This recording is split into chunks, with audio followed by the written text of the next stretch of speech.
Hi again, it's Beth here and I'm back with another tutorial for you all. Firstly, I just want to say thank you so much for the support and likes on my last two videos. I honestly didn't think anyone would visit my channel, so I was so happy to see people had, even with my cringeworthy voice. I'm going to be continuing with my cat drawing today, and this time I'm going to be explaining how you can create realistic ginger fur. Realistic fur is possibly one of the hardest elements of drawing animals, so hopefully this will be of help to some of you. I've laid down a piece of ordinary tracing paper to rest my hand on whilst I work. I use this technique in order to keep my drawing paper as clean as possible. So firstly, I'm beginning, as I often do, with the lightest colour seen in the fur. This is the Ivory Polychromos pencil from Faber Castell, and it's perfect colour for my base. Because this colour is so pale, we can afford to be a lot heavier handed. You always want to draw your lines in the direction that the fur is going, and this will ensure it looks realistic.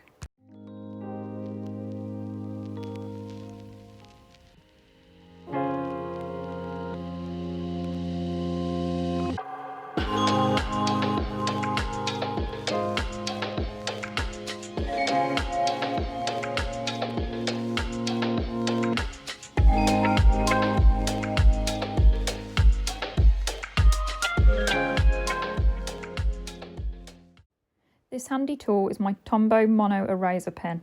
It's perfect to erase the tiniest of areas and is also excellent for accentuating highlights such as the whiskers. All of my drawings are hand drawn using a mechanical pencil that I rub out as I go along. I find this the easiest method as I still have guidelines to apply my colours, but I can erase it all before the pencil interferes with any of my colouring. I'm going over the fur marks lightly with my Zest pencil blender. As you can see, this makes the paper darker where it soaks in the blender, but once dry it will be fine.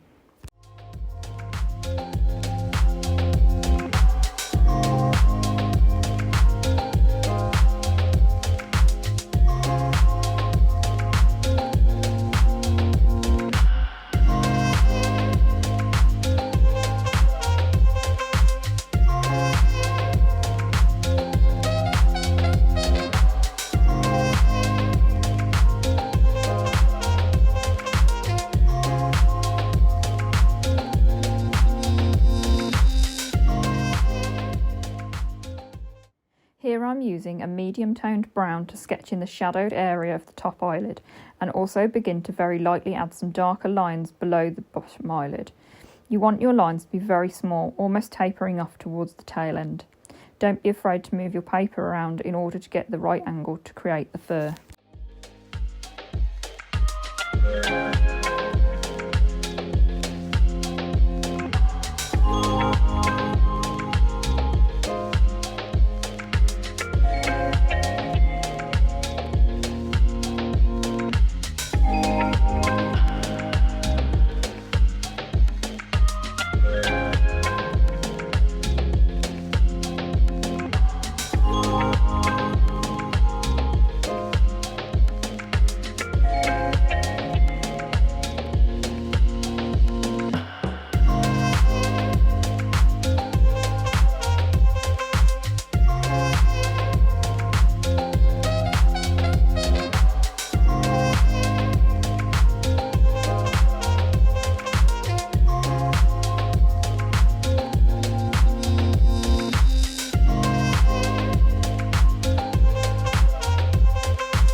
I'm going back in with the ivory colour to add more strokes of lighter fur, moving in the direction of the fur with feathered strokes.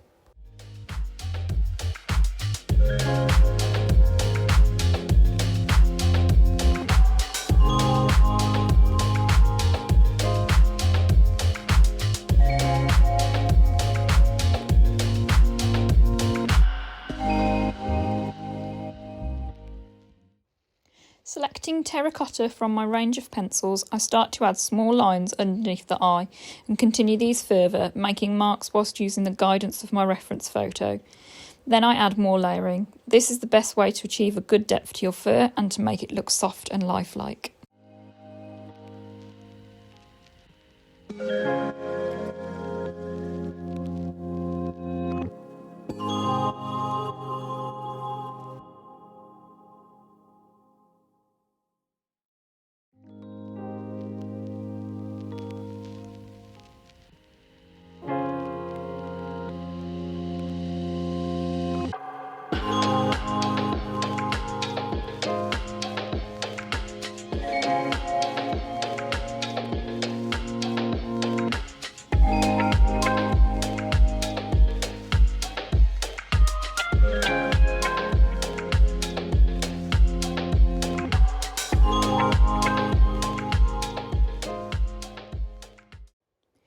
add a hint of white to the lower lid, and then using a mixture of pink and light brown, I create the pale fleshy area.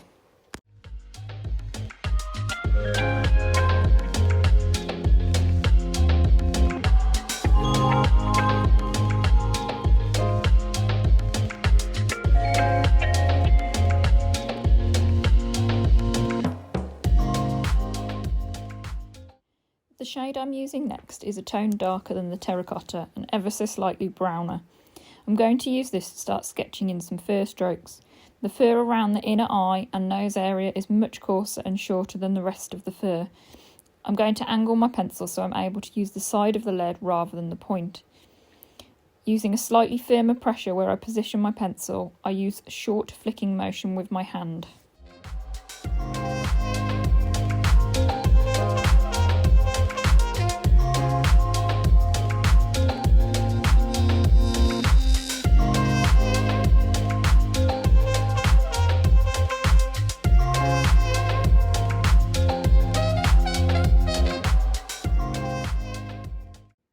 I then layer over this with brown and terracotta until I achieve my desired look before blending over these areas.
Some warm grey flecks to the shorter, coarser area of fur.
Here I'm using my Tombow mono eraser again to bring back some of the white of the paper where I felt it was a little too dark.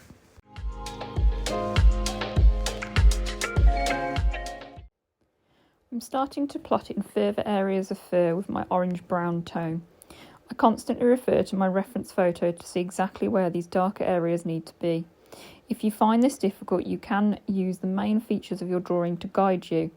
For example, if I look at where the nose is in relation to the stripes, I can see that there is a dark, almost triangular patch to the side of where the nose curves upwards. From there, I can then work out where other patterns fall. To do this, it's very important to have an accurate drawing to begin with.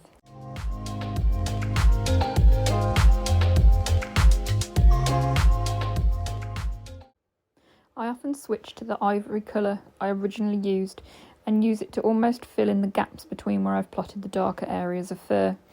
Because this is such a pale colour, it's very easy to layer over the top of. and having the base colour show through between the darker hairs will make it look all the more realistic.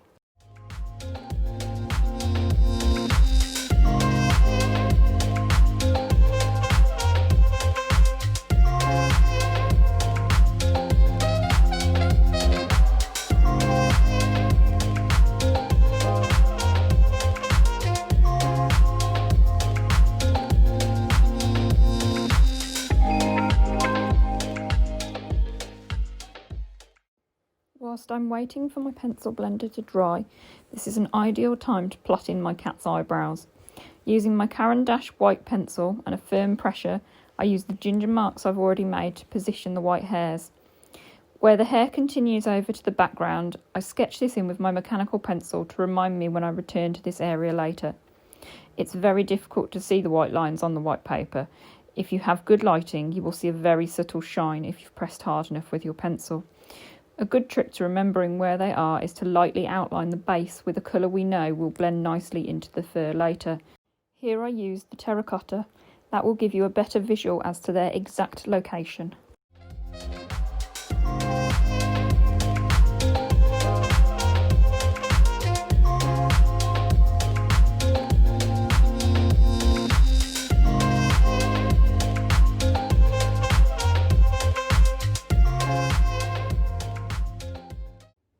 Now I'm defining the darker areas of fur with my orange and darker brown. Whilst I'm doing this, the pressure on my pencil is slightly harder, enabling me to produce nice, sharp and crisp lines. The mixture between the crisp lines and the feathered ones is what makes your drawing stand out, giving it an almost three-dimensional effect, rather than it being one flat colour.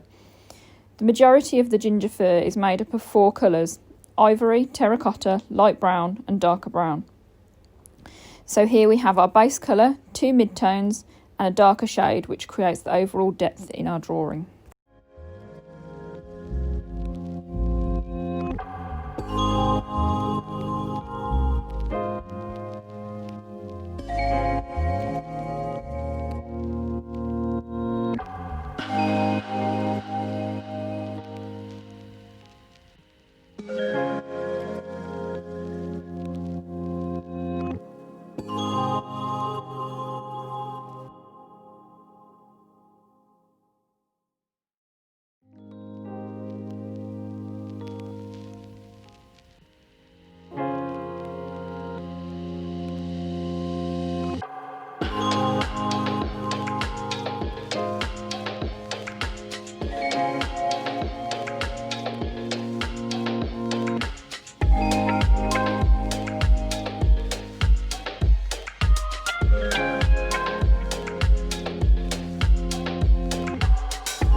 Again, I'm plotting in the pattern of the stripes with my terracotta pencil.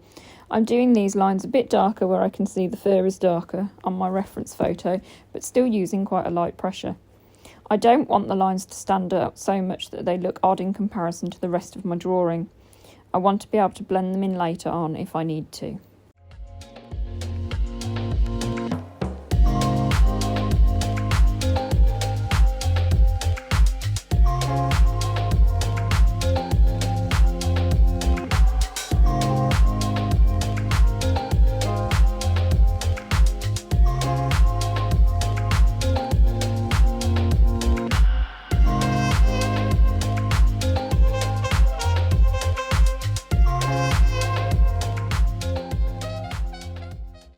Next I'm going to sketch in the stripe that starts from the outer corner of the eye and elongates all the way to the side of the cheek. Starting from the eye, I lightly make marks where this is going to be. Because I have already completed the one side of the face, it's easier for me to see where this should be, as I can mirror the other line to some extent. I know from studying my reference photo and owning this particular cat that he has a similar shaped stripe either side of his face. Although not all tabby cats follow the exact rule, the majority of them do have almost identical markings from the corner of their eyes as well as the M shape on the forehead. Here are just a couple of images I pulled off Pixabay to show you examples of those markings. I'm continuing to plot in the stripes, rubbing out pencil lines as I go along.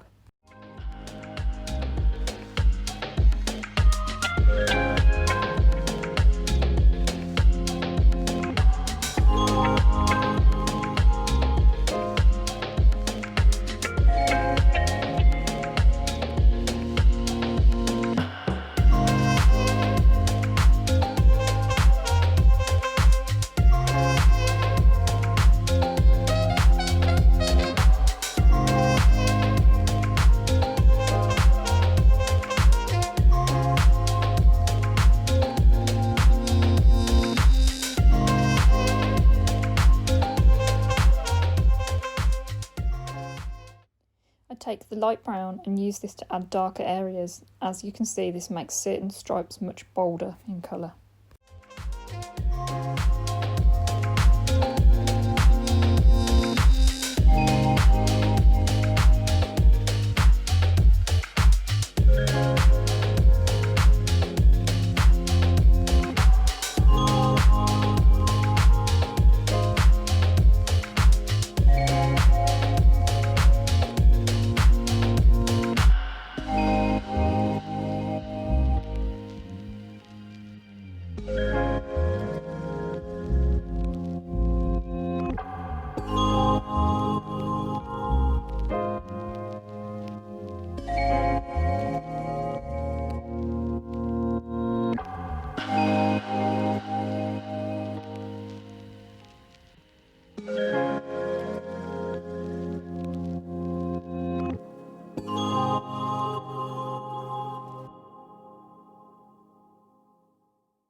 point in the video, said reference decided to jump onto the table and destroy my art setup.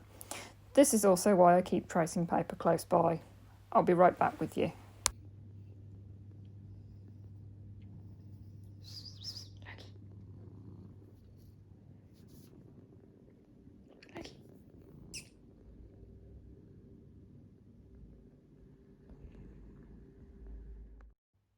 Anyway, getting back to the tutorial after our guest appearance, I'm working again on the forehead. Loki does have the M-shape pattern, but it's not as prominent as some cats are. I'm working on this here, as well as adding lighter and darker areas of the shorter fur.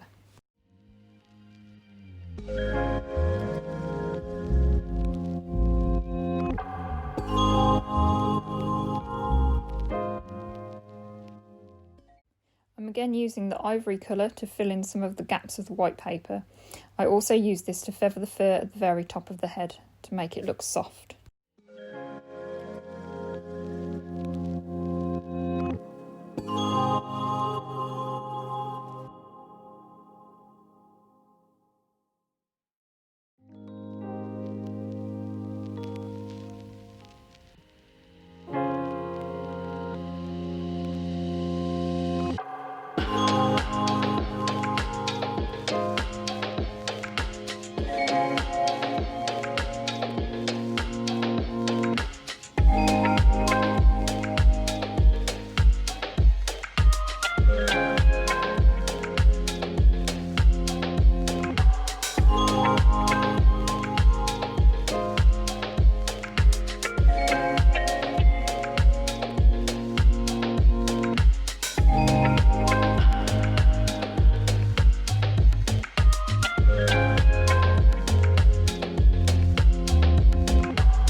So this brings me to the end of this fur tutorial. I hope that you've enjoyed watching and maybe learnt something along the way too. And I hope everyone is staying safe and well during these uncertain times. I will list all of the materials used in the description bar as always. Don't forget to give the video a thumbs up and subscribe for more content.